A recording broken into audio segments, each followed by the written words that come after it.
how to remove and replace RAM in a Dell Latitude D530 laptop.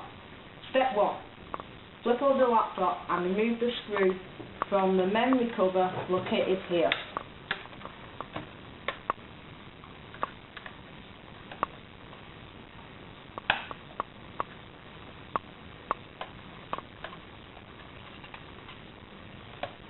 Pinch the clip apart until the memory pops out to one side. Remove the memory.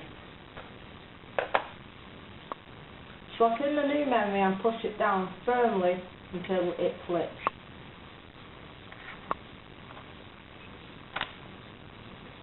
Replace the memory cover back and replace the screw.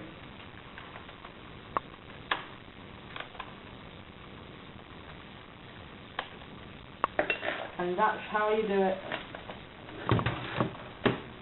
Thanks for watching.